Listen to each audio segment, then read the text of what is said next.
microfone. Olá, pessoas, boa noite, Patrícia, boa noite quem está aqui conosco já. Tudo bem com você, Pati? Está dando eco aqui. Então, pessoas, estamos começando, graças a Deus, mais um programa Interação.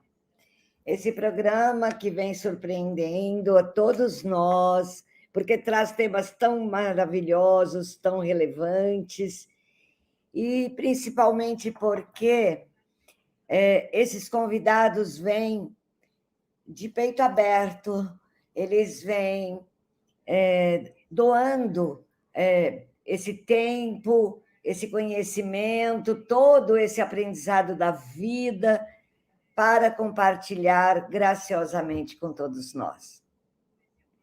Hoje, em especial, a interação está acontecendo e eu estou, assim, agora bastante feliz, porque hoje foi um dia complexo, sabe, gente? Aqueles dias complexos, mamãe não passou bem, fomos para o hospital, pronto-socorro, mas já está se recuperando, está tudo bem.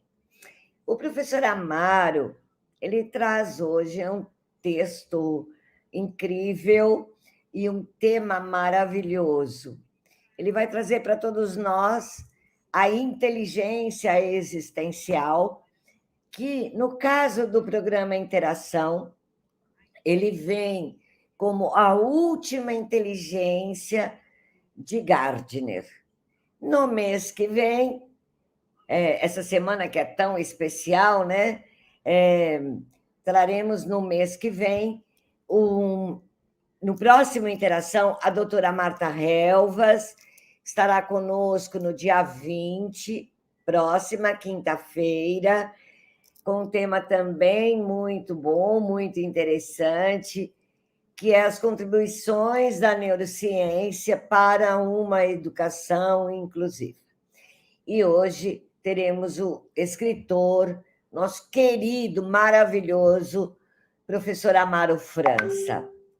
Teremos também amanhã uma interação especial, Dia do Professor. Teremos meia hora somente para quem estiver no chat ao vivo, depois essa meia hora será publicada, mas com uma singela e muito preciosa homenagem aos professores do nosso querido país, chamado Brasil. É uma homenagem, teremos várias surpresas, singelas também, mas foi construído com muito carinho e com muita dedicação, com muito apreço, para homenagear todos os professores. Teremos também, o mês que vem, o Lino de Macedo, o doutor Lino de Macedo, que trará essa visão geral das inteligências e os benefícios para uma vida plena. E também a última palestrante será a Lucília Panicet, trazendo 5 competências já baseadas no estudo de Gardner. Então, está chegando, o Interação nos acompanhou todo o tempo durante este ano, fazendo parte das nossas vidas nesses 2 encontros maravilhosos mensais. Teremos novidades, sim, para o ano que vem, fiquem atentos, serão muitas novidades, mas como eu não consegui abrir o meu WhatsApp para linkar os slides de hoje, eu chamo para vocês agora, essa pessoa maravilhosa, essa pessoa querida, essa pessoa muito especial. Nesse processo de interação. Seja bem-vindo, professor Amaro França, que honra ter você aqui conosco, meu querido, que honra. Querida mestra, boa noite, a honra é toda minha, Patrícia, a Juliana também aqui nos bastidores, a Isabel. Boa noite a cada um de vocês que já, assim, são fãs de carteirinha do programa. Eu tenho a honra de estar nesta noite dividindo um pouco das ideias, do que escrevo, do que produzo, mas principalmente daquilo que eu aprendo como com as grandes mestres que a vida me deu, ou como uma grande mestre que é a professora Célia Godoy. Nós tivemos a oportunidade de dividir alguns momentos de videoconferência, não nos conhecemos ainda presencialmente, mas nos conhecemos bastante aí em sentido de alma, de conexão, e quando ela me fez esse convite, 1 ano e pouco, falei, vamos sim, e agora é chegado o momento da gente poder conversar, né, um pouco sobre a questão da inteligência, principalmente inteligência espiritual, e essa dinâmica do nosso viver, mais voltado, de fato, para a prática do ser docente hoje e do cuidado conosco mesmo, enquanto profissionais da educação. É uma honra para nós, em nome do CIESP, agradecemos formalmente a sua dedicação, a sua paciência conosco e, principalmente, a sua presença. Em nome do CIESP, de toda a equipe do Departamento de Curso, da nossa querida Regina Stefano, agradecemos muito a sua presença e temos certeza que será uma noite brilhante. Eu havia colocado nos slides muitos dos seus livros. Eu gostaria, Amaro, que você fizesse a gentileza de falar um pouco de você, de se apresentar, e, se me permitir, ler um trechinho do prefácio que está no seu último livro. Quem é você, Amaro França? Pois é, professora, eu sou um educador, antes de tudo. De fato, hoje exerço há bastante tempo a função de gestor educacional. Estou numa rede, que é a Rede Sagrado, sou diretor executivo do Colégio Sacré-Cœur de Maria Sagrado Coração de Maria, aqui em Copacabana, mas sou pernambucano, da cidade chamada Surubim, né? Pernambucano, lá do interior do meu querido estado de Pernambuco, mas como executivo já trabalhei em algumas redes e me encontro há mais de 10 anos aqui no Rio de Janeiro. Eu sou um Pernambuco carioca, tenho 2 filhas, uma é jornalista, a outra trabalha, está no metade do mestrado em antropologia.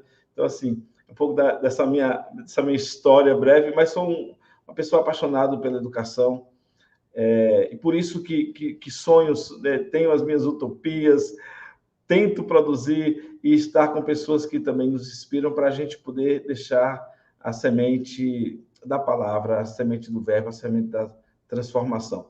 Então, esse é um pouco da minha trajetória. Depois a gente vai dividir um pouco as redes sociais, né, o que a gente produz. Sim. Um pouco mais, e aí e fique muito à vontade com relação ao trabalho mais recente. Não diga o último não, que eu quero escrever outros. O último até o momento, né? Até o momento. Até o momento. É muito interessante. Professora, a senhora sabia que esse livro ainda, o que a senhora vai, né, ler o prefácio, que é o Sensibilidade e Educação, uma pedagogia para o nosso tempo, ele está na fase de pré-lançamento. O lançamento oficial será 24 deste mês, na livraria da Travessa, aqui no Shopping Leblon, e depois a gente tem uma agenda prevista para São Paulo também, porque é uma coautoria da minha parte com o Aldeir Rocha, que é um grande amigo também, educador, gestor. Escrito a 4 mãozinhas. Eu vou ver se a Bel consegue compartilhar os slides, que ela estava agora há pouco dentro do slide. Deixa eu ver se ela consegue. Se não conseguir, eu tenho o exemplar aqui que posso apresentar, assim, pelo menos para as pessoas terem ideia. Professor, pode? Tá, então, já que ela vai ler o prefácio, é desta obra aqui, Sensibilidade e Educação. Eu sei que a luz não favorece. Do Aldeir Rocha, é uma pedagogia para o nosso tempo. É um livro que discute bem a atualidade da questão educacional. E é uma parceria minha com o Aldeir Rocha, também, como falei, gestor, educador, trabalha na parte, principalmente, das editoras, que movem o país, estão presentes subsidiando nos trabalhos da docência. E, de forma assim, sintética, o livro traz uma abordagem dessa sensibilidade tão necessária para compreender os desafios próprios do ser e desse ser na inter-relação, numa construção de conhecimento com significado. E nós tivemos a honra de ter o prefácio de um grande amigo, também autor, que é o Rodney Balbinot, e a senhora quis extrair um pouco do prefácio para a gente poder conhecer a obra. Achei fantástico. Todo o prefácio, a obra e o tema de hoje, eles têm uma ligação tão forte, uma conexão dialético, assim, o que você traz no livro e o que esse prefácio anuncia tem muito a ver, né, Amaro, com o tema desta noite, que é a última inteligência de Gardner. E ele diz: tudo que tem vida sente. O que sente é sensível. O ser humano que tem vida e tem inteligência é como se sentisse duas vezes. Dizemos, então, que temos sensibilidade, a capacidade de meditar sobre o que sentimos. Mas, se a vida equipou os seres humanos com os sentidos e com a inteligência, deu também a eles uma necessidade, a educação. Eu só tirei esse pedaço, fiz esse excerto, porque eu acho que tem muita relação com com o nosso trabalho de hoje, com a sua exposição, com a sua fala. Eu estou pronta para aprender com você, já agradecendo solenemente e demonstrando minha gratidão a você, Amaro. Saiba que você é maravilhoso, você é uma pessoa especial, porque escrever livros como os que você já dispõe, eu vou pedir para a Bel voltar um pouquinho os slides. Vamos apresentar, Bel. Você pode voltar um pouquinho os slides? Mais aí um pouquinho. Aí, pode ir para frente. Vai, Belzinha, mais um. A doutora Marta Helvas. Pode passar para frente, Bel. Ao contrário, não para trás. Para frente, Belzinha. O slide 11. Amanhã temos interação especial não gravado, já foi dito. Isso, Marta Helvas, hoje o Amaro. Volta um pouquinho. O Amaro, você tem a França Consultoria Educacional. Como funciona, Amaro? Nós desenvolvemos duas frentes. De fato, um apoio, né, como consultoria para pequenas escolas, e aí, principalmente no aspecto da formação de gestores e da formação docente, e nesse sentido também, mentoria para quem quer buscar um novo posicionamento na área educacional ou mesmo performar melhor naquilo que desenvolve. Então, a gente tem um time aí que nos ajuda nesse sentido. Muito bem. Próximo, Belzinha. Aqui temos 2 livros. Quer falar um pouquinho deles? Eu estou apresentando antes, porque no final não dá tempo. Nós já temos algumas produções, então, desses livros que a senhora vai apresentar, o Gestão Humanizada, Liderança e Resultados Organizacionais, eu digo que é o meu livro carro-chefe, é um livro que está na 3ª edição, tem, assim, uma versatilidade tamanha, e tem o prefácio do amigo Augusto Cury. Então, assim, o Cury é um grande parceiro. Esse livro é um livro realmente encantador, muito necessário e interessante, professora Célia. Como se voltou agora, pós-pandemia, a necessidade de trabalhar conceitos da gestão humanizada, da liderança humanizada, da educação humanizada, e esse livro vem aí com toda a força mais uma vez, mas ele é um livro já de uns 5 anos. O Diálogos Educacionais tem parceiros que a senhora conosco, né, esteve no seminário, um seminário que mais de 20 mil pessoas tiveram acesso, promovido pelo Instituto Casa Grande, e é uma parceria junto com o Alimar Melo, o Hamilton Werneck, que é um nome também da educação, autor de vários livros, o Luiz Schettini, que a senhora ficou muito vinculada. O Schettini é maravilhoso, é um mestre para mim, tem também mais de 20 livros publicados, e o Renato Casagrande. Schettini está na minha mira em 2023. Ótimo nome, abençoado nome. Então, assim, esse grupo aí, são amigos, nós somos amigos, palestrantes, e surgiu Diálogos Educacionais, e o Augusto Cury também participa com um comentário dessa obra. Então, são 2 livros aí que a gente tem. Esses livros podem ser encontrados na Amazon, então diretamente conosco a partir aí da minha referência que eu vou estar deixando ao final do nosso encontro. Os livros seguintes, já está previsto aí, eu vi o slide, o Interlocuções, que vai estar muito na pauta, Interlocuções, Reflexões sobre a Vida, vai estar muito na discussão que a gente vai fazer hoje à noite. É um livro muito essencial, com a base na logoterapia, né, com a base de princípio filosófico e axiologia de valores, para a gente repensar a vida. Então, esse eixo do que a gente vai discutir está muito presente no Interlocuções. E o Educação em Pauta, que é um livro, Educação em Pauta, Fomentando Novos Olhares, é um livro do ano passado, com a parceria com o Luiz Schettini, saiu pela Paulinas Editora. Vocês encontram esse livro na Editora Paulinas. E agora, o mais recente, né, que é a Sensibilidade da Educação, a gente está disponibilizando via os nossos contatos pessoais, mas logo vai estar aí na Livraria da Travessa e também na Amazon disponível. Então, se você se interessar por alguma dessas obras, eis o meu contato aí, principalmente o Instagram, tem o direct, né? Então o LinkedIn, Amaro_Franca, então o meu Instagram, Amaro França, o LinkedIn, e meu e-mail, amarofranca@gmail.com. A gente já não se perde mais, e aqui a gente vai começar agora, de fato, a nossa reflexão. Isso mesmo, Amaro. Então, com a palavra, o grande mestre, querido escritor, Amaro França, trazendo a inteligência existencial, que me parece pode ter 2 nomes, né, Amaro? Diálogo e cuidado, caminhos para uma educação com propósito.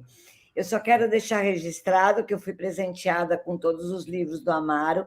Esse último, eu não sei se chegou em casa, porque eu estou na praia, mas, assim, vale a pena, gente. De verdade, são reflexões tão profundas, tão necessárias, pertinentes, com esses tempos que estamos vivendo, né, Amaro?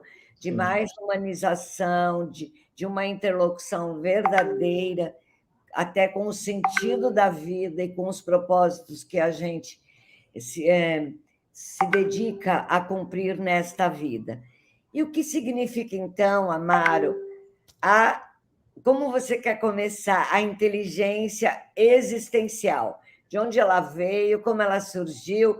O palco é só seu, eu sou sua ouvinte agora. Bom trabalho, meu querido, estou aqui. Muito obrigado. Todo um preâmbulo desse, a gente se sente muito lisonjeado, muito feliz. É um espaço realmente de coração conectado, né, professora? Então, a gente tem uma missão aí tamanha. Muito obrigado. E eu gostaria de começar refletindo sobre... Antes de falar sobre o conceito, eu quero refletir sobre o professor. E é você, professor, é você, educador, que eu quero me dirigir nesse momento, primeiro saudando pelo seu dia, por sua valorização, por seu reconhecimento, que muitas vezes não chega a todos os lugares, mas você é capaz de tocar a alma humana, você é capaz de transformar. As suas palavras são palavras que são lançadas, a gente pensa que se perde ao vento, não, a gente dá frutos de qualidade, lembrando um pouco o texto do Evangelho. E é você, professor, que transforma a história de tantas vidas e a história desse país. Assim, eu me identifico, né? Sou educador, sou professor. A nossa gratidão, nosso reconhecimento, parabéns pelo nosso dia. Quando a gente fala de inteligência espiritual, a gente pensa que é algo que está tão distante de nós. Não. Nós somos essa inteligência espiritual no nosso fazer. E aí, querida mestra, eu trago um primeiro elemento de conceito, que é quando a gente vai olhar, de fato, o fator histórico que se compreendeu por muito tempo sobre a questão da inteligência, né? Como era concebida a inteligência. A inteligência, muitas vezes, ela foi confundida com a questão da memória. E ela tinha apenas, eu diria assim, um referencial que estava moldado naquilo que é de produtividade, naquilo que é de resultado, que pode ser mensurado, e se esqueceu todo um conceito de amplidão que deveria ser compreendido a inteligência. Etimologicamente, a raiz da palavra inteligência, que vem do latim, primeiro conceito, a primeira parte, intus, quer dizer entre, e legere, quer dizer escolher, ler. Então, a inteligência seria ter essa capacidade de ver dentro das coisas, de saber escolher entre as várias alternativas e escolher, obviamente, a melhor, né? E às vezes eu digo, quando a gente está numa situação de conflito, eu falo, olha, eu sou tomasiano, ou seja, eu me inspiro em São Tomás de Aquino, que era um dos homens considerados mais inteligentes. Então ele diz assim, que entre o mal maior e o mal menor se escolhe o mal menor. Enquanto professor, enquanto gestor, às vezes, em conflitos e situações de sala de aula, você tem que tomar uma decisão, aí você usa da dimensão da sabedoria, que é um aspecto da inteligência espiritual. Quando a gente se reporta, por exemplo, a referência bíblica lá de Salomão, que é considerado o rei que tinha o dom da sabedoria, é porque, de fato, a sabedoria é uma expressão da inteligência espiritual. Então, as nossas escolhas, que nem sempre são fáceis, principalmente diante de dilemas humanos, a gente sabe que quando escolhe algo, tem que renunciar a outras coisas, e as pessoas não entendem, principalmente nesse momento que a gente está vivendo, de tantos conflitos, de polarização, etc., as escolhas, elas passam por um crivo de ordem muito pessoal, elas passam por elemento de um eixo de axiologia, um referencial de valores que a gente tem, ou propriamente da nossa história. E esse eixo fundante do ser humano está ligado a essa dimensão da inteligência espiritual, né? O que é esse? O coeficiente da espiritualidade, porque até então a gente pensava só no QI, né, na questão da inteligência cognitiva, da racionalidade. Depois a gente vai ampliando um pouco mais o conceito, graças a Deus, estudos, né, por exemplo, bem fundamentados em Harvard, o Daniel Goleman e toda a equipe, que a gente começa a ampliar um pouco do conceito da inteligência, e essa inteligência vai sendo bem desvendada por um elemento como, por exemplo, a questão emocional, fator determinante para nós compreendermos a questão da inteligência hoje. É óbvio que a gente, de certa forma, vai departamentalizando de forma didática, mas essas inteligências elas estão muito coexistindo, né? O Gardner fala que, para definir um pouco a questão da inteligência, para compreender, ele diz que a inteligência é a capacidade que a gente tem de elaborar produtos, né, que sejam valorizados, que sejam reconhecidos no ambiente, de uma dinâmica comunitária. Então, esse era um primeiro conceito do Gardner. Ele vai sistematizar as inteligências e depois há um conceito que é ampliado, que é justamente quando há outros estudos, e principalmente com dois profissionais que a gente vai citar aqui, que é a Zohar e o Marshall, que eles vão sistematizar esses mesmos conceitos mais elaborados da inteligência espiritual. Professora, eu posso quebrar um pouco o protocolo aqui, né, do que a gente vai... Oxe, aqui a casa é sua. Aliás, eu também queria... Já estava aqui ardendo, porque você está mencionando a inteligência espiritual. E sim, nós anunciamos a inteligência existencial. Na realidade, são dois nomes que é atribuído para essa inteligência. Para essa inteligência, sim. Tá. E é bom que ele trazer esse elemento logo, porque quando a gente encontrar uma referência ou outra, se trata da mesma inteligência. Eu gosto muito da inteligência existencial, mas a espiritual é que ela se tornou mais famosa, digamos assim. Sim. Eu gosto do conceito existencial porque vai estar ligado à dimensão do sentido existencial. Quando nós nos questionamos dessas perguntas, dessas questões que movem a vida, né? Como assim, de onde nós viemos, quem somos, para onde nós vamos, essas perguntas que vêm sempre à tona, elas são perguntas existenciais. E no eixo Freud, que a gente... Né? Sim. Lá de Freud. Lá de Freud. Então, essas perguntas que movem a vida e tantas outras, que hoje a gente adapta a linguagem, a gente já não fala de sentido da vida, a gente fala de propósito, né? É um termo mais da atualidade, mas na essência se trata da mesma questão.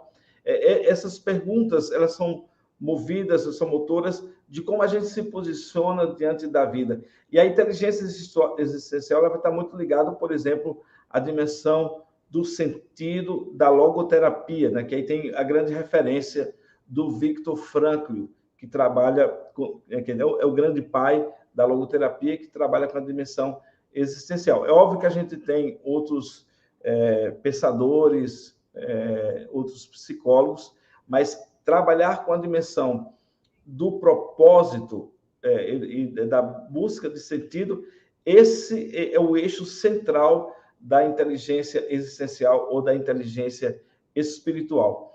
E aí vai um pouco daquilo que eu posso começar a falar, porque com a evolução dos estudos da neurociência, principalmente, aquilo que inicialmente tinha ensaios começa a ter comprovações. Então, um dos elementos que é muito comum e que hoje já tem uma grande aceitabilidade no mundo acadêmico, no mundo das pesquisas da neurociência, e quando se trata principalmente da questão da inteligência emocional, é compreender que determinada área do cérebro, os cientistas começaram a perceber que quando havia sinapses naquele espaço ali que está muito próximo às emoções, aquelas sinapses geravam uma espécie de harmonização, mas essas sinapses só ocorriam quando alguns gestos eram implementados, por exemplo.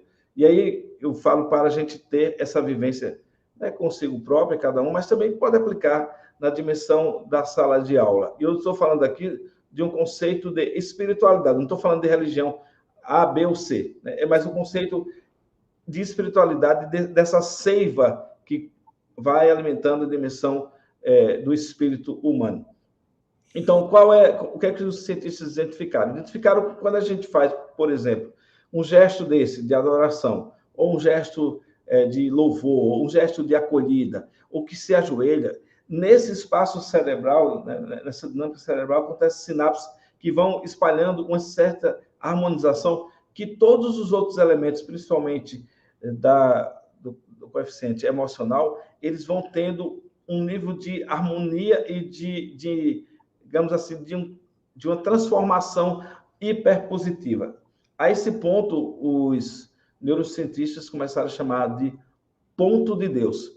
É só quando a gente tem esses gestos ou essa conexão com a dimensão da transcendência, do sagrado em nossa vida, né, dessa dimensão de espiritualidade, é que esses fenômenos começam a acontecer. Então, a gente pensa que a inteligência existencial ou espiritual, ela está distante da gente. Não, ela está muito próxima e não precisa ser um piegas de determinada dimensão religiosa ou cultura religiosa, mas sim você poder se conectar a si próprio e numa dimensão de transcendência. Quando você começa a fazer movimentos como esse que eu citei, ou leituras que levam a essa situação, ou práticas de meditação, ou mindfulness, ou então yoga, etc. Todos esses elementos, todas essas técnicas e possibilidades, elas nos possibilitam, de fato, uma harmonização interior e um crescimento. E, professor, o que é interessante, países de cultura, por exemplo, oriental, que têm essas práticas já implementadas. Vamos lá. Yoga. Então, começa quinta-feira, o dia que nós vamos fazer meia hora de meditação. A ciência tem comprovado o quanto cresce nos resultados acadêmicos, né? É por isso que essa dimensão da inteireza. Agora, como nós somos muito racionais, a gente cartesiano, a gente costuma dividir, né, em partes, a gente divide para poder estudar um pouco, mas nós somos um todo na dimensão holística. E, gente, e aí, isso está comprovado, por exemplo, quando os médicos que acompanham pessoas que já estão em fase terminal, e eles perguntam sobre o que é que você queria da vida. As pessoas sempre vão externar que queriam ter dado mais amor, ou ter o reconhecimento dos seus familiares, ou ter tido uma maior conexão com a dimensão do sagrado, que a gente pode chamar de Deus, né, de Yahvé, ou qualquer outro nome que a gente queira chamar, né, ter maior conectividade com a natureza e tudo mais. Eu não sei se a senhora conhece, mas as nossas crianças, isso eu vou falar um pouquinho da pré-pandemia, mas também agora, pós-pandemia, o quadro é mais desafiador. Mas no pré-pandemia, a gente tinha já alguns médicos trabalhando e receitando, digamos assim, para as crianças, isso também para adultos, então entrou na onda, por exemplo, prática do detox, né? Devido à grande forma que a gente usa a tecnologia causando dependências tamanhas, O Augusto Cury vai chamar de síndrome do pensamento acelerado ou algo Isso. parecido, né? Então, o que é que os médicos estavam orientando as famílias para algumas crianças que apresentavam uma espécie de déficit de atenção? Se chama esse conceito de déficit de transtorno de natureza. Transtorno de déficit de natureza, TDN. Ainda. Esse transtorno de déficit de natureza é justamente para que não precisasse entrar com a medicação que se percebia não necessária, mas que essa criança, tendo 3 vezes na semana, 1 hora em contato com a natureza, mexendo na terra, tocando na árvore, né, escutando o canto dos pássaros, isso gera elementos de harmonização e vai, com certeza, curar muitos dos possíveis problemas. Então, tem 5 núcleos de estudo, quer dizer, hoje deve ter ampliado, mas até pouco tempo existiam 5 núcleos de estudos no Brasil, em alguma universidade, trabalhando com esse eixo do transtorno de déficit de natureza. Então, esse é um elemento também que está muito ligado à inteligência existencial. Você sabe, Amaro, hoje lá no hospital, primeiro que eu peço desculpas aqui para o chat, viu, Amaro? Eu sempre cumprimento nominalmente quem está conosco, mas hoje a professora Celinha estava meio fora da casinha, mas agora eu voltei no eixo aqui. Muito obrigada para você que está aqui conosco no chat, todos vocês que assistiram depois, vocês são os nossos motivos e temos muito orgulho de juntos com vocês, acolherem nossos convidados e aprendermos em união e parceria. Muito obrigada, viu, meus amados? E aí, Amaro, o que eu quero colocar é o seguinte, hoje, lá no hospital, você disse do gesto, né? Dos gestos de posturais que perfazem um envolvimento maior e transformam até, criam sinapses, se for bem que eu entendi. Hoje, ao lado da mamãe, tinha um senhor com uma hérnia umbilical. E ele gritava de dor. Gritava de dor. Eu disse, Senhor, respira profundamente. Atendendo os dois. Ele, respira, Senhor, calma.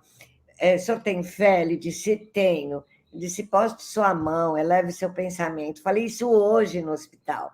Amaro, eu juro para você, até me arrepio inteira assim. Ele colocou as mãos para o céu e disse, meu Senhor, eu estou aqui, cuida de mim, cuida da minha vozinha, que era a mamãe no caso, né? Cuida, tira a minha dor, faça o melhor. Amaro, eu juro para você que eu também coloquei as mãos, aquilo gerou assim uma... talvez não tenha curado, mas deu uma amenizada. Foi um momento assim, sabe quando você sente até uma brisa entrando? Foi o que a gente chama de momento divino, sabe? Que você sente mesmo uma conexão maior e Deus presente, né? Porque Ele está a todo momento dentro de nós, em nossa vida, mas hoje foi muito especial, assim. E o Senhor depois queria me abraçar até a hora que eu vim embora, mas aí ele foi levado, ele foi fazer a cirurgia que ele precisava em caráter de urgência. Mas parece que foi assim, sabe? Foram gestos muito lindos. Eu não sei se isso tem relação com o que você trouxe para a gente agora, mas eu achei que é um pouco pertinente. Toda a relação, professora, e obrigado por partilhar essa experiência tão simples e tão profunda. Sim. Às vezes a gente quer compreender o sagrado, a transcendência, buscando formas miraculosas de Deus se manifestar, mas Deus se manifesta no cotidiano, em situações como essa, e perceber vai depender muito do nosso olhar. Eu tenho, no Interlocuções, eu digo que são as dádivas e são os milagres, e eles acontecem principalmente através de nós, das nossas conexões. Eu vou dar um elemento de pesquisa do Instituto de Matemática e Estatística do Coração, e aí eu vou falar isso e enfatizo, porque tem pessoas que são feitos São Tomé, né? Só acreditam vendo. Naquela situação, porque quando Jesus aparece, Tomé não estava lá, e depois quando Jesus aparece, aí ele, Tomé, toca as minhas chagas, né? Enfim, então Tomé vai dizer, meu Senhor e meu Deus. Então, é reconhecimento. Mas por que eu estou trazendo esse dado? É porque muitas questões dessas que a gente está tratando aqui e tantas outras eram compreendidas de forma intuitiva, empírica, mas faltava essa dimensão mais científica da comprovação. É óbvio que eu não estou falando de comprovar a existência divina pela razão, não, né? Eu estou falando de elementos que a gente pode constatar. Mas, enfim, o Instituto de Matemática e Estatística do Coração revelou recentemente a nossa conexão entre as pessoas a partir do que eles identificam com um campo eletromagnético que se irradia a partir do nosso coração até 8 metros de distância. Eu vou explicar um pouquinho isso. A partir da nosso ser, do nosso coração, biologicamente falando, irradia um campo eletromagnético, que é um campo, de fato, de energia, e aí a gente vai entender algumas coisas daqui a pouco. É que eu sou capaz de emitir até 8 metros de distância, né, que estiver do meu lado, o sentimento, as emoções que eu estou sentindo e impactar esta pessoa.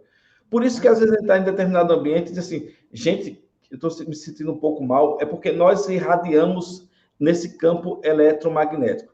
Se a gente irradia pensamentos bons, sentimentos bons, emoções, né, bastante assim, positivas, toda emoção a gente diz que é positiva, toda emoção a gente não classifica dessa forma, mas emoções e sentimentos que irradiam, que atingem as pessoas de forma positiva, as pessoas recebem isso a partir desse campo eletromagnético do coração.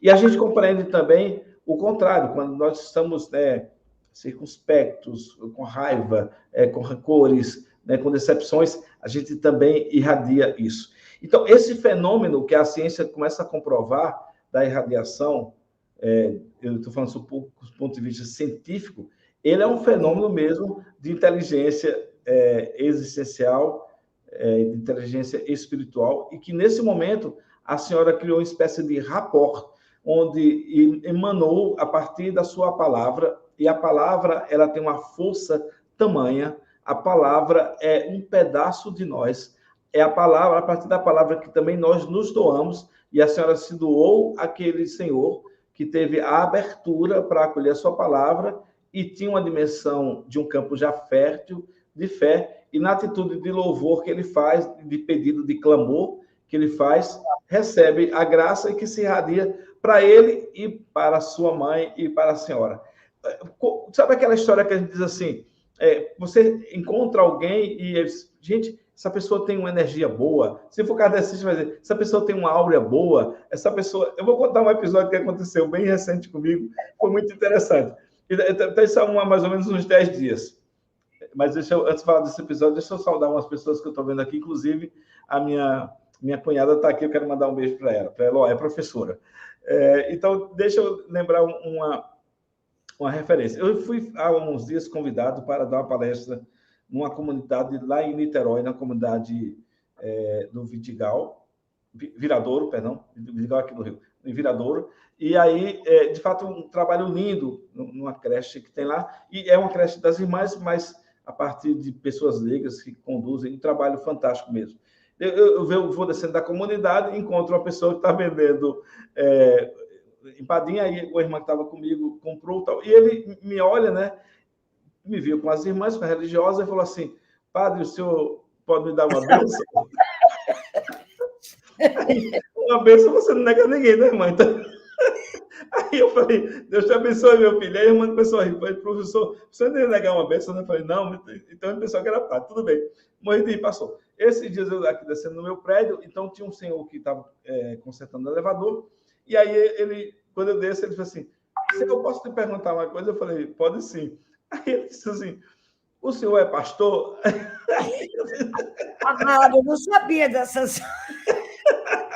Aí eu falei, não sou pastor. Aí ele disse assim, mas olha, quando o senhor entrou aqui, eu senti uma energia muito boa, uma bênção. Aí eu falei assim, olha, ainda bem, né? Aí ele disse assim, mas o senhor é uma pessoa muito abençoada. Eu falei, isso eu não posso negar, não, né? Eu sinto muito abençoado.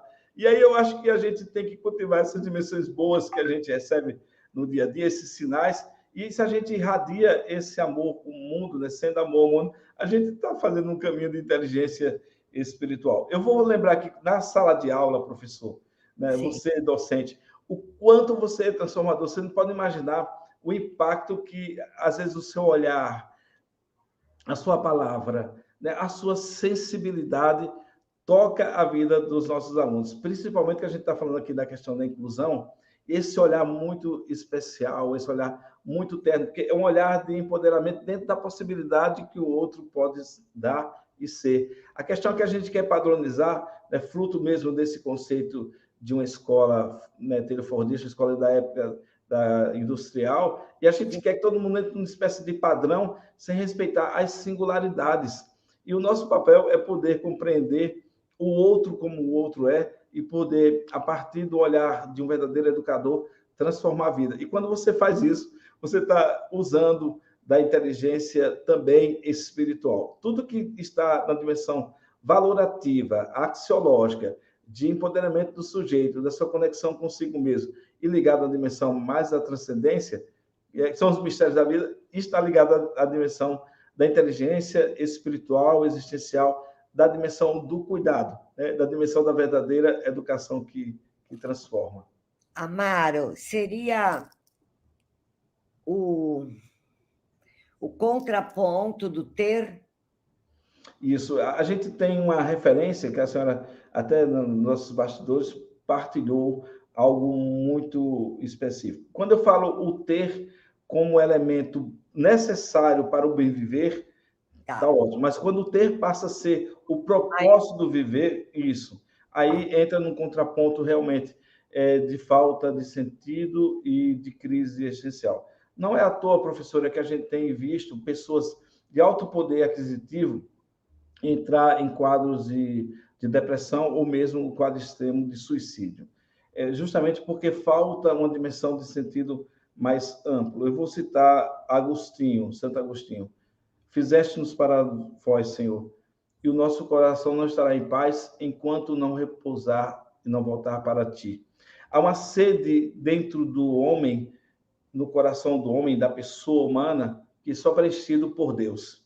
E a gente tem que ter essa consciência, por mais que a gente queira negar essa dimensão de existência. Aqui vai todo o meu respeito a quem tem concepções diferentes de vida, mas falando sob o ponto de vista pessoal, esse preenchimento é uma experiência, é um preenchimento de fato de transcendência, é um amor incondicional. Eu não sei se a senhora sabe, professora, mas existem movimentos muito significativos acontecendo em termos de mundo, que isso criou-se na pandemia, pegou forte nos Estados Unidos, chegou à Europa e está chegando no Brasil, que é chamado a grande renúncia. São executivos de alta performance que viram, naquele momento da pandemia, a necessidade de repensar a sua vida. Primeiro, o tempo que eles não tinham para si mesmos e para a sua família, não poder ver o filho crescer, não poder ter essa relação de afeto com aquelas pessoas que eles mais queriam. Então, eles foram ressignificando e começaram a renunciar grandes salários ou grandes cargos para poder buscar, às vezes, cidades mais no interior, uma vida mais pacata, um momento mais de encontro consigo e com os seus. Esse movimento vai no bojo da história do que é conhecido, por exemplo, como o essencialismo. Então, é algo muito presente para a gente repensar para onde nós caminhamos enquanto pessoa, né? Onde que está o sentido? Onde é que está o propósito? E aí também a gente, quanto educador, né? O que a gente faz do nossa missão de educar, do nosso papel de ser professor, no sentido de tocar o coração das nossas crianças e jovens e conduzi-los a uma dimensão mais profunda que equilibre, principalmente frente a tudo que eles têm de fomento, que dispersam e que faz eles não enxergarem um sentido mais próprio da vida. É por isso que vem agora com toda a força a BNCC falando de projeto de vida, né? Então, tudo isso está ligado à dimensão existencial. Deixa eu te perguntar uma coisa, Amaro, esse tipo de inteligência, há pessoas que já nascem com ela, mas é também possível desenvolver, ou ninguém nasce com essa inteligência já determinadamente, mas todos nós podemos desenvolver. Isso é uma pergunta. Outra pergunta que me ocorre é o seguinte: o professor primeiro precisa desenvolver em si a pessoa, né, o ser humano, para levar isso para a escola, porque hoje você enfatizou bastante a questão da educação bancária, que ainda está presente nas escolas, com um imenso conteúdo gigantesco, sistemas enormes, avaliações às vezes coercitivas, mas também o lado da procura das escolas, por exemplo, escolas confessionais têm muito essa visão, esse olhar. Eu estudei em escola confessional e já tinha ali momento de silêncio na capela, um momento de consagração do Senhor, essas coisas todas. Para onde caminha essa humanidade? Para onde caminha essa educação? Para onde nós caminhamos enquanto professores, às vezes tão sentidos ou até aprisionados diante de tantas questões de entregas, de conteúdos, de formulários. Como desenvolver isso na escola? Porque o mundo que estamos vivendo, né, Amaro, é um mundo muitas vezes que maltrata, é um mundo que tem guerra, é um mundo que tem desigualdades, é um mundo que tem menos oportunidades para alguns, é um mundo em que as famílias muitas vezes podem estar também um pouco destoando ou perdidas. Então, essa inteligência, ela estaria relacionada, eu fiz 10 perguntas ao mesmo tempo, agora você se vira, com a inteligência intrapessoal. São várias perguntas que eu fiz, e agora você, por gentileza, veja se pretende responder. Bom, a senhora me deixa já um pressuposto aí para um doutorado, né? Mas vamos lá, vamos tentar trocar algumas ideias, pegando o primeiro momento sobre a questão do desenvolvimento das inteligências. Tá. Eu digo que é interessante isso, e eu, como trabalho muito com o eixo da liderança, vou fazer um paralelo com a questão da liderança, né? As pessoas dizem assim, olha, já nasceu líder. De fato, a gente já percebe, às vezes, uma criança, uma atitude ou outra, mas depois a gente, não, se desenvolve enquanto líder. Eu digo que uma coisa não anula a outra. Pode ser que algumas habilidades que são desenvolvidas ao longo do tempo, e pode ser que algumas competências já tenham ali como uma espécie de dons para a gente.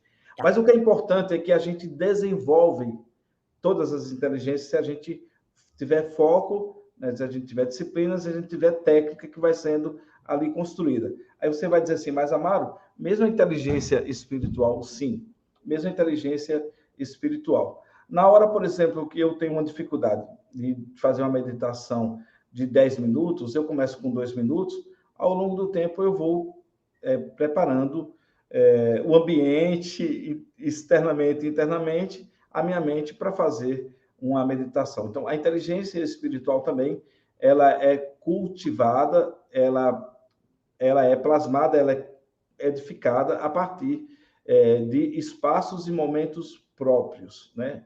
Então, dessa ligação mais profunda, né, dessa conexão consigo mesmo e com a dimensão da transcendência. Então, é algo que pode ser desenvolvido, tá? Então, primeira coisa, talvez algumas nasçam naturalmente com dons já naturais, digamos assim, tão presentes. Mas o conceito é que há um desenvolvimento assim, como a gente também desenvolve outras questões da inteligência racional, intelectual, cognitiva, ou mesmo da emocional, em algumas habilidades, por exemplo, das inter-relações pessoais. Então, é algo desenvolvido, algo que pode ser desenvolvido. E aí tem as diversas práticas, esse é o primeiro elemento. E aí depois a senhora vai tocando num outro aspecto, que é a identidade do ser pessoa, professor, e aí a gente abre aquele dilema, quem nasceu primeiro, se é o ovo ou a galinha, mas o que eu quero colocar é que nessa relação, eu às vezes tive uma pequena discussão boa com o Léo Freiman, que é um grande parceiro. O Léo fez o prefácio desse livro, quer dizer, antes do Sensibilidade da Educação, que é o livro Educação em Pauta, meio de Schettino, Fomentando Novos Olhares. O Léo Freiman que fez o prefácio, esse livro aqui, tá nas Paulinas. Então, a discussão, Léo Freiman, né, que é um querido. Qual foi a minha discussão com o Léo? É que eu usava um pressuposto assim, né, que é quase assim, um conceito comum. Aí, qual é o conceito comum? A gente dá o que a gente tem. Ok, esse é um conceito comum. E que a gente não vai poder dar aquilo que a gente tem, Léo. Amaro, para aí. Na hora que, mesmo que eu não tenha, mas que eu abra a possibilidade de aprender, eu já vou começando a internalizar, e isso começa também a se emanar de mim. E a gente foi discutindo uma discussão muito saudável dessa questão do conceito. Mas o que é que eu digo para o professor? É que os nossos alunos, os nossos educandos, eles aprendem, claro, tem as formas, as expressões de como a gente aprende. Aqui não falar dos 4 eixos da aprendizagem, de como a gente aprende, mas eu quero falar que um dos elementos mais importantes da aprendizagem é o fator do exemplo. Então, se eu, quanto educador, tenho uma postura de respeito, tenho uma postura da forma de falar, mesmo naquele momento que a gente está com mais assim, raiva, mas você tem uma forma, você é eterno, mas ao mesmo tempo duro, naquele sentido de poder falar a verdade, mas com respeito ao outro. Então, você vai tendo possibilidade dos seus alunos aprenderem e aprenderem muito mais, assim como a relação com os pais, né? Então, os pais às vezes querem cobrar posturas dos seus filhos, sem nunca eles demonstrarem na prática isso aí, aquele chavão, né? O que de fato as palavras comovem, mas os exemplos arrastam. Então, nesse sentido da humanização, nesse sentido da inteligência existencial, de práticas que caminhem para esse aspecto, o melhor é o exemplo. Então, o professor... Agora, isso é uma alimentação conjunta, né? Hoje a senhora passou por essa experiência. Na hora que sua palavra, que é uma palavra que é gesto, é parte de amor, toca o coração daquele homem e ele faz o gesto também e recebe a bênção, né? A paz para ele poder, depois para a cirurgia, irradia também para a senhora, irradia para a sua mãe. Então, isso é muito assim, é muito da conexão que a gente sente, e aí a prática pode se dar nesse movimento a partir daquilo que eu faço, mas a partir também daquilo que eu dou e daquilo que eu recebo. E vai o que o Stephen Covey vai chamar de campo de sinergia. Então, acontece uma sinergia que é muito mais de 2, que 2 são 4. Pega uma proporção que a gente não consegue compreender como isso acontece. E aí eu vou entrando já na terceira parte da sua reflexão, que são as escolas que cultivam, as escolas confessionais têm muito dessa identidade, mas tantas outras escolas laicas que se preocupam com a dimensão da educação, da integralidade do ser, da dimensão holística. Porque, professora, se a gente... qual é o grande fator? Se a gente desarmoniza um ponto ou outro, é por isso que a visão da integralidade não funciona. Eu vou dar um exemplo concreto para a senhora, e com todo respeito. Eu fui chamado há uns 3 anos, e essa semana recebi um novo convite também, para falar no próximo ano para a Escola Superior de Guerra, que agora chama Escola Superior de Defesa do país. Eu vou falar para os coronéis, generais e tudo mais lá, sobre a questão da gestão humanizada. Há uns 4 anos, 3 anos, eu fui para a Força Aérea Brasileira e fiz várias palestras desde os brigadeiros, né, top da Força Aérea, para outras bases militares. Mas qual era a questão? É que eles estavam percebendo que o modelo de educação, no caso da Força Aérea, por mais que tenha a parte técnica, chegava dado um momento que, vou usar o popular, dava um branco ou travava daquele aprendiz, que ele não conseguia desenvolver aquilo que ele tinha racionalmente integrado. Nós somos um todo, e esse todo tem que ser cuidado. Por isso que a dimensão da educação holística, da dimensão integral, está tão presente agora. É óbvio que a racionalidade tem o seu valor, a intelectualidade tem o seu valor, mas ela não responde às necessidades do nosso viver. É claro que o emocional tem o seu valor, mas se não tiver integrado com um bom cognitivo, não vai ter sentido, não vai funcionar. Assim como também a dimensão da inteligência existencial. Desenvolver esse todo é o nosso papel de educação integral, que a gente fala tanto que a gente tem dificuldade de compreender. Mas, Amara, isso é muito utópico, é utópico. Está acontecendo com as escolas confessionais, ou escolas que têm um arrojo, tipo mercadológico, gritando. Sim. Aí eu vou falar de um aspecto que identidade é destino.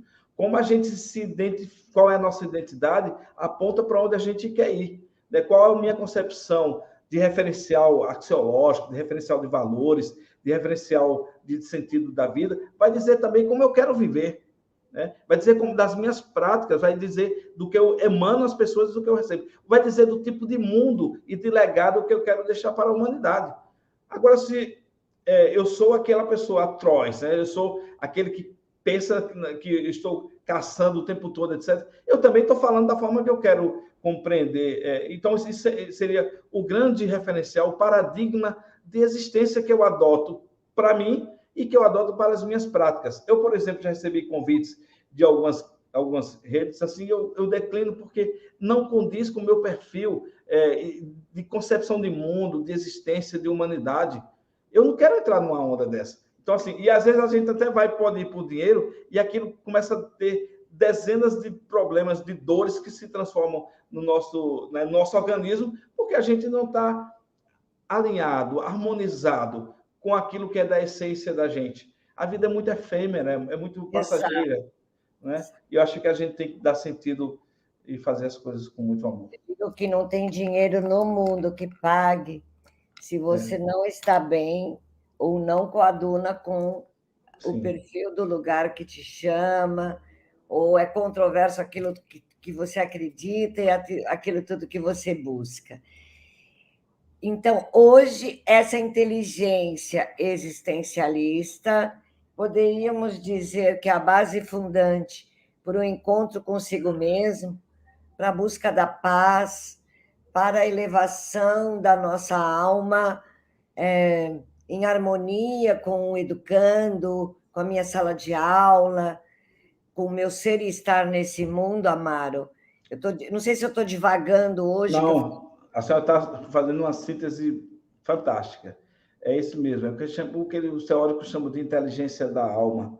E sabe qual é a grande questão, professor? É que a gente tem uma racionalidade que quer dividir a dimensão vou chamar da divindade. Eu gosto muito do Leonardo Boff, né, um grande teólogo. Amo. E o Boff me deu a honra de comentar 2 livros meus, no sentido assim, particular, me deu feedback, eu fiquei feliz da vida.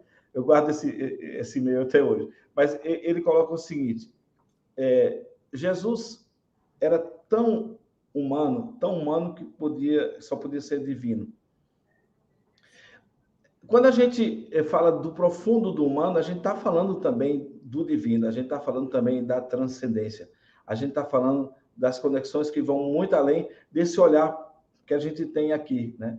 E esse é um exercício que a gente precisa compreender o quanto nós nos conectamos às pessoas, o professor com o seu educando, e o quanto nós somos sinal de transcendência, de vida plena para a pessoa que interage com a gente.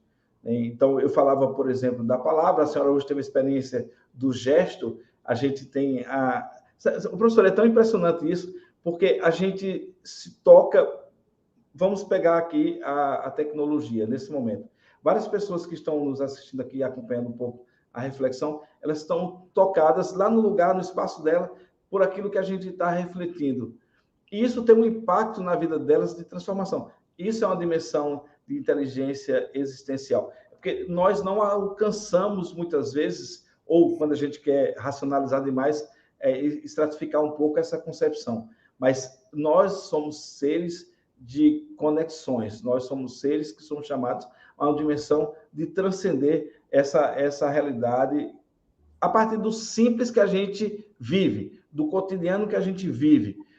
Tem coisas assim que a gente acabou tirando das nossas práticas que precede e que são fundamentais à existência. Por exemplo, em nome do amor e de uma compreensão errônea do amor, a gente tirou uma dimensão fundamental, que é a dimensão do respeito. O respeito precede o amor. Se a gente lembra um pouco da educação que nós sentimos, fomos criados, educados por nossos pais, nossas mães, avós, às vezes bastava um olhar que a gente já entendia, né? Ou uma palavra, era o suficiente, porque a gente tinha respeito. O que é que nós fizemos? Usar uma expressão, nós avacalhamos as coisas, tiramos tudo e não colocamos nada no lugar. E aí, hoje eu entendo quando os nossos adolescentes, eu estou no dia a dia com eles, né? Embora minha função seja mais executiva, eles não têm uma dimensão, por exemplo, da gratidão. Aí o pai diz assim, eu faço tudo por... Eu disse assim, olha, o seu filho não é hóspede. O seu filho não é hóspede. Divida as tarefas de casa, cultive elementos da responsabilidade, saber que ele pode ter algo quando ele também tem mérito. Nesse sentido, eu sou a favor da meritocracia. Eu tenho 2 filhas e a gente diz assim, olha, se você faz esse caminho, você vai ter. Se você não fizer também, você tem consequência. A vida é assim. Mas em nome do pai ter o medo de perder um pseudo-afeto para com o filho, o pai é o professor, tá? Porque tem professor que gosta de ser aquele que é o master, no sentido de acolher os alunos, mas não exerce o papel de educador. Quando precisa... acobertador. O acobertador. Aí, quando ele precisa colocar o limite que é estruturante para o desenvolvimento da personalidade do aluno, ele não faz isso. E aí ele está cometendo um grave erro. Então, o limite é um fator estruturante. Nós precisamos disso para bem nos educarmos e bem convivermos em humanidade. Por que a gente hoje tem um individualismo tão exacerbado? Porque essas práticas foram negligenciadas ou tiradas do cotidiano escolar. Por que a escola tem tanto desafio, por exemplo, do trabalho em grupo? Porque as nossas crianças dessa geração mais recente, elas estão criadas no seu mundo virtual, né? Quando muito interagem virtualmente, sem compreender valores como a empatia, que passa por um processo de construção, de interação. Se a gente pega o conceito do Vygotsky, vai saber que essas aprendizagens elas são fundantes para desencadear outras aprendizagens do nível cognitivo. São andaimes superiores que vão ser necessários para a gente poder evoluir cognitivamente, inclusive. Então, a gente tira isso, a gente abstrai ou renuncia, e tem medo de dizer não, né? E tem medo de se impor limite. Em nome de quê, gente? Em nome de formar uma geração tão frágil que, frente ao menor problema, já pensa dar um fim à sua vida? Se atribui esse pensamento a Winston Churchill, mas não sei se de fato é dele. Ele colocava que tempos difíceis geram homens fortes. Homens fortes geram tempos fáceis. Tempos fáceis geram homens frágeis. É o que a gente está tendo aqui. Então, é o educador ter, de fato, a postura do professor, ter, de fato, a postura do professor, do educador. E vou dizer, professor, e aqui eu vou me permitir dar um exemplo, que estou falando demais. Eu vou dizer para a senhora uma coisa, eu já falei isso em umas lives, eu me emociono muito, mas eu vou dizer o que aconteceu. Eu tenho alguns exemplos desse e também de colegas. É tanto que tem um livro chamado E Se Fosse Você? Que são situações, cases, causos que a gente conta, e eu coloco a cena, e se a cena para ali, se fosse você, o que é que você faria? Eu vou contar uma que eu venho trazendo nas reflexões mais das palestras que eu tenho feito recentemente.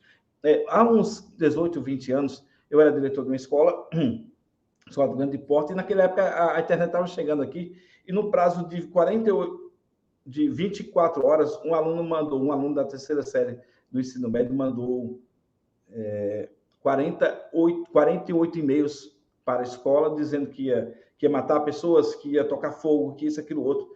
Era naquele auge quando tinha surgido os ataques em séries de escolas nos Estados Unidos. Nós ficamos aterrorizados e nós buscamos logo a delegacia, que não tinha delegacia de crime virtual nessa época, não. Buscamos a delegacia e foi marcado um encontro entre a direção da escola, o advogado da escola, a mãe do garoto e o advogado dela, já para o dia seguinte. Aquele era muito novo, e o que é que nós pedimos? Nós pedimos, contra a escola, que ele voltasse a um tratamento psiquiátrico que ele havia, de forma abrupta, deixado. E lá nesse momento dessa audiência, chamada de audiência, desse encontro com a delegada, o advogado da família, né, do advogado da mãe e da família do menino, ele, obviamente, estava no papel dele de defesa o tempo todo, né, contra-argumentando tudo, e a gente mostrando os e-mails, o teor dos e-mails, e aquele momento assim, muito desgastante, né, de idas e voltas, sem a família irredutível não queria aceitar de jeito nenhum, o que a escola estava pleiteando. Até que, em um dado momento, esse advogado da parte da família parou, olhou para a delegada e disse assim: doutora, a senhora pode ficar muito tranquilo que nós vamos cumprir, para mim, o que o professor Amaro está dizendo. Eu fico assim, né? Porque você vai com a linha de argumento e, de repente, muda. E aí a mãe não entendeu. Aí ele disse: não, a senhora pode ficar calma, nós vamos cumprir isso aqui, ajuste de conduta, que nós vamos sair daqui e vamos pegar o fulano de tal e vamos direto para o psiquiatra. Amaro, acho que o Amaro caiu, pessoas. Deixa eu mandar um oizinho para ele aqui no celular. Será que sou eu que caí, Pati? Ou é o Amaro? O Amaro está parado, né? Patrícia? Ok. Vou falar. Voltamos, estamos voltando. Então, voltamos. No meio da história, eu vou só recapitular. Então, isso recapitula, porque tem uma parte que eu me perdi. Tá, mas eu acho... Quando muda de posição, Isso, exatamente, estou pegando esse recorte aí. Quando ele muda de posição, eu mesmo me surpreendi com aquela reação dele. Ele olha para a delegada, diz que vai fazer o que eu estava dizendo, junto com o advogado, olha para a mãe do menino esperneando ali, ele, não, a senhora tem calma, nós vamos pegar o fulaninho e a partir daqui vamos ao psiquiatra, vocês podem ficar tranquilos, nós vamos fazer isso. E ali foi feito um termo de ajuste, né? Bom, eu confesso que eu fiquei sem entender nada, porque a gente vinha com a linha de argumento, né? E aquele embate ali. Quando a gente assina e que eu vou saindo, esse advogado disse assim: professor Amaro, o senhor pode esperar um minuto? Aí eu parei, né? O advogado da família. Aí ele chegou diante de mim e disse assim: professor, o senhor não está me conhecendo, não? Aí eu olhei para ele, ele não conhecia, não. Eu falei: olha, você me desculpe, mas eu não estou conhecendo. Aí ele falou assim para mim: quando eu entrei aqui, né, e vi que era o senhor, eu sabia que eu tinha que cumprir meu papel profissional. Mas o que o senhor lançou no meu coração, de princípios e de verdade, eu não podia ir contra o senhor nem minha consciência. Aí eu sou seu ex-aluno e tal. Aí eu fiquei assim, aí nos abraçamos, né? E eu entendi que a gente nem calcula a semente que a gente lança e como a gente toca o coração das pessoas. Eu gosto muito desse exemplo porque nós não temos a capacidade de medir o quanto nós impactamos os nossos alunos.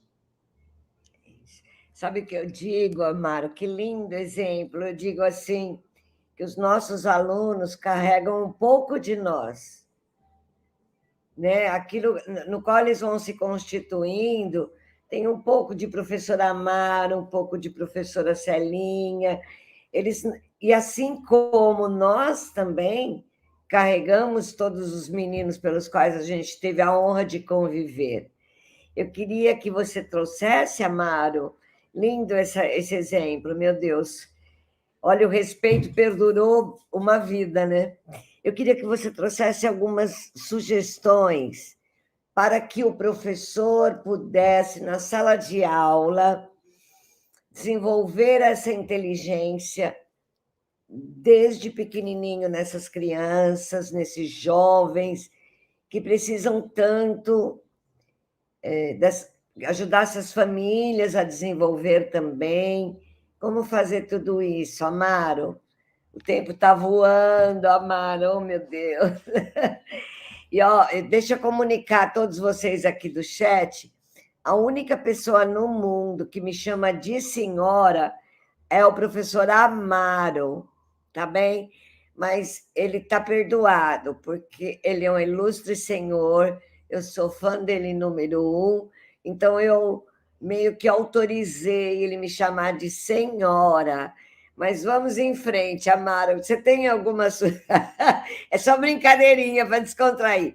Tem alguma ideia, alguma sugestão para trabalhar em sala de aula, Amaro? Sim.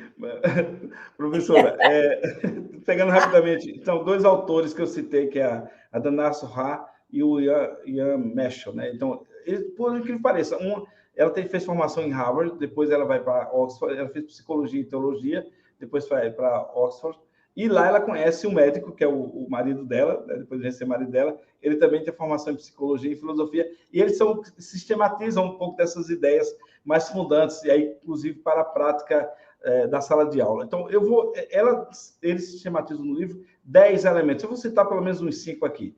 Qual é um fator primordial? Então, professor, toda vez que trabalhar em sala de aula com a questão da axiologia, da referência de valores, esse termo na filosofia, da referência de valores humanos profundos, identificando as crenças e valores, esse é um elemento, em qualquer atividade que você vai desenvolver, que você está trabalhando com o referencial da inteligência existencial. Quando você motiva os seus alunos a ter, de fato, autonomia e responsabilidade pelos atos que ele tem no dia a dia, para que ele não tenha comportamentos sabotadores, mas que eles sejam, de fato, autônomos e responsáveis por suas atitudes, você está trabalhando o eixo também da inteligência existencial. Em qualquer atividade que você vai desenvolver. Se você, diante da vida, motivar seus alunos para reagir frente a situações, trazendo um elemento da resiliência, mas também trazendo um elemento da dimensão de fé, você já está também tendo práticas desse eixo da inteligência existencial. Se você tomar consciência daquilo que motiva a sua vida, mas também fazer com que os alunos tomem consciência daquilo que os motiva a viver bem, são elementos da inteligência existencial. Eu citei pelo menos 5 formas. E aí você pode gerar isso a partir de atividades, por exemplo, determinado livro, extrair daquele livro um conceito que está ligado ao aspecto da motivação ou ao aspecto do sentido da vida.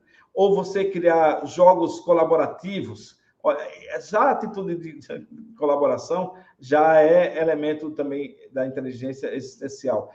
Desenvolver a capacidade da empatia. Então, esses são elementos que você vai estar cultivando. Você pega, por exemplo, numa dinâmica de teatro, trabalhar na linguagem do teatro, problemas vividos no dia a dia e alternativas de solução. Então, são possibilidades.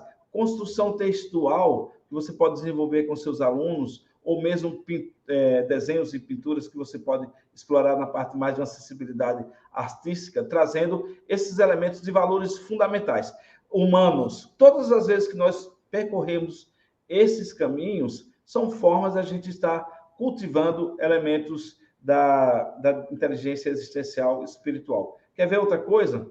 Os alunos Sim. voltam muito aquecidos do intervalo, do recreio, para um pouquinho ali, respira, uma espécie de mindfulness, tomar consciência que estamos por ali, um exercício, vou chamar assim de mantra, você diz assim, eu sou um dom para o outro, repetir isso, né? Então, assim, 2, 3 vezes, 4 vezes, você repetir crenças afirmativas, que vão contrário às crenças limitantes, são formas da gente cultivar a inteligência espiritual, muito na prática mesmo, no dia a dia. Então, não precisa pensar que eu tenho que fazer algo muito elaborado, não. Esses elementos do cotidiano profundo do humano são referências de práticas de inteligência existencial, inteligência espiritual. E aí a gente pode seguir um pouco desse fluxo. Professora, no momento, por exemplo, para um pátio, se a escola tiver o privilégio de contato com a natureza, faz o exercício das percepções de tocar a árvore, de escutar o canto do pássaro, silencia um pouco, de se abraçar, de abraçar a árvore. Essas experiências são maravilhosas. Eu sou quase um Forrest Gump. Deixa eu contar o último caso. E aí eu termino. Foi o seguinte, professor, eu estava aqui no Rio, tem um Palácio da República, que é o Palácio Catete, muito bonito, o jardim é lindo. E eu estava lá, meditando um pouco, refletindo, e vi uma senhora de 87 anos abraçando uma árvore. E, à distância, eu fiz a foto, né? Mas eu tenho que pedir a ela o direito de publicar. E eu fui, me aproximei lentamente da senhora, e estava junto com o cuidador. Eu vi no Instagram, fiquei apaixonada, eu vi. Estabeleceu uma conversa com ela, né? Fui sabendo quem era ela, etc. E aí eu falei, olha, eu estava do outro lado quando vi esse gesto que a senhora fez. E ela disse assim, meu filho, eu tenho 87 anos, já vivo muito doente, mas quando eu venho aqui e que eu abraço essa árvore, eu não usou o termo reenergizante, assim, eu sinto energia boa, é uma bênção de Deus para a minha vida, isso me cura. Então, aí ela falou assim, esse gesto que eu fiz, na verdade, é um gesto de carinho, mas eu que recebo muito mais esse carinho do universo, esse carinho de Deus. E aí eu pedi para ela poder publicar isso. Então, eu acho que a gente se desconectou muito do sagrado, porque a gente se desconectou muito da natureza.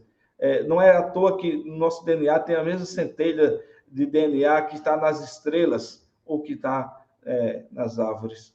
Então, assim, nós somos um todo, e é esse todo que precisa ser cuidado. O Papa Francisco, muito feliz quando nos convoca a viver o Pacto Educativo Global, onde toda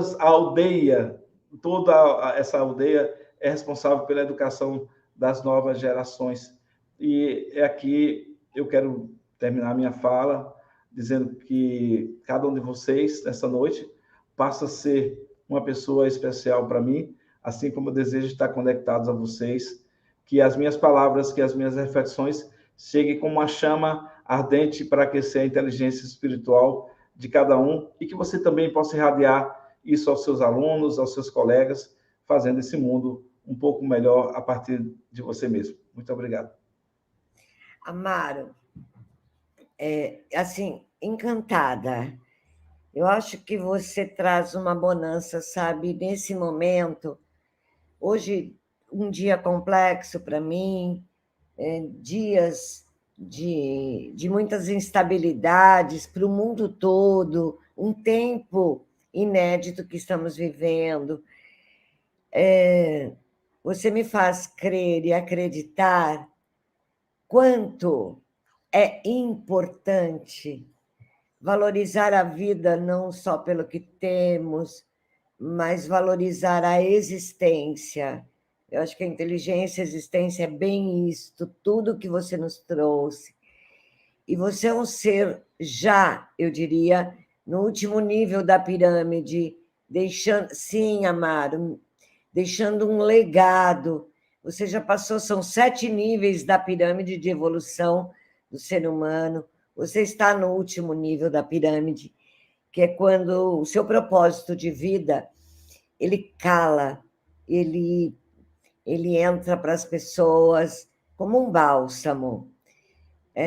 Eu espero em Deus que ele preserve a sua vida, que ele te cubra de bênçãos e que você possa, assim, levar a sua palavra, a sua força inigualável, porque eu creio que a inteligência existencial, para mim, ela não é fragilidade, ela é força, ela é uma energia tão forte, tão positiva, tão maior que a matéria, e que foi uma honra gigantesca trazer você. Eu transbordo de alegria, de contentamento, de felicidade, de gratidão imensa a você, por esse momento que nos faz voltar em nós, dentro de nós mesmos e pensar nessa beleza, nessa candura, nessa delicadeza que podemos, sim, transformar a nossa vida tão efêmera como você nos trouxe. Então, em nome de todos os presentes, em nome da nossa vida, em nome do nosso encontro, em nome do CIESP, eu agradeço profundamente suas palavras. E você ainda tem mais uma fala, que é se despedir dessas pessoas incríveis, convidando a todos para ler de novo seus livros, para te seguir nas redes sociais. Eu já li todos os livros do Amaro, são imperdíveis. Acompanhe Amaro. Pati, já agradecendo você por estar presente na vida, né, Pati? Nem sempre temos dias incríveis, mas podemos fazer com que eles sejam também motivos de aprendizado para todos nós, para maior valorização, né, daquilo que Deus nos dispõe e que nos envolve em ações tão lindas, né, Pati? Você está superando tudo também, eu estou orando por você. Então, Amaro, foi uma noite maravilhosa, estará disponível para as pessoas assistirem. Deus proteja enormemente sua família. E você, amanhã, se puder dar uma entrada, das 7h30 às 8h, eu vou fazer também uma pequena homenagem para os professores. E estou aguardando a confirmação do Joey Garcia, que trará como presente as 100 linguagens da inclusão, porque é uma interação especial. Fica bem, Amaro, que Deus proteja você, e você encerra agora o nosso programa com muita gratidão no meu coração. Eu te agradeço profundamente, Amaro. Muito feliz. Minha mestra, muito obrigado. Eu quero, antes de dar toda a gratidão à senhora, eu quero agradecer a Patrícia, uma honra, e assim você poder transmitir para as pessoas que têm essa necessidade, né? Isso assim é grandioso. Olha, eu fiquei muito emocionado. Eu estava querendo ter esse time, mas você fez muito bem. Muito obrigado, Patrícia. Obrigado também a Isabel, acho que é a Larissa, Juliana, que está nos bastidores, não é isso? Juliana está aí nos bastidores. Eu quero agradecer, professora. Tenho amigos muito queridos. Eu vi aqui a professora Célia Maria, lá do Rio Grande do Norte, Parnamirim, é uma amiga querida. Eu já citei a Eloá, né, que é minha cunhada, e tem outras pessoas que eu fui vendo aqui, e acho que a gente vai criando essas conexões.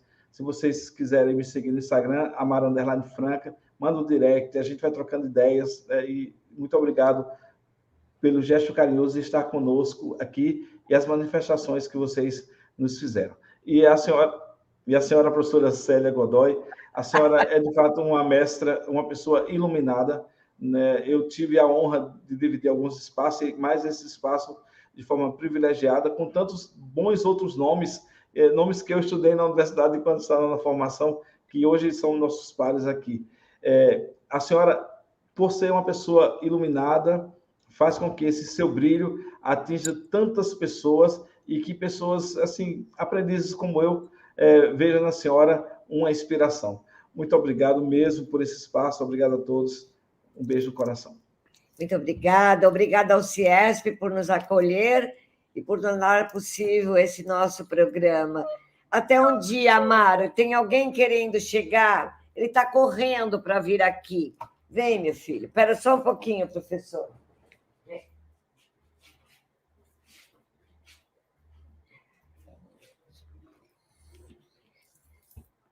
Sabe, professor, toda a vida ele sabe quando está para terminar e ele quer aparecer, ele está se sentindo um astro. Então, é mesmo? Ele tem a sensibilidade de perceber que estamos encerrando mais um momento precioso na nossa vida e ele está sempre dentro. Vamos, então, desenvolver mais a nossa espiritualidade. Vamos seguir adiante. Avante. Muito obrigada, Mara. Um abraço, muita bênção. Até um dia, beijo. Se Deus quiser. Quero ver ao vivo, eu vou aqui no lançamento. Certíssimo, um abração. Tchau. Tchau, todo mundo. Tchau, tchau, Pásio. Tchau, chat maravilhoso. Um beijo. Beijo. Tchau, professor.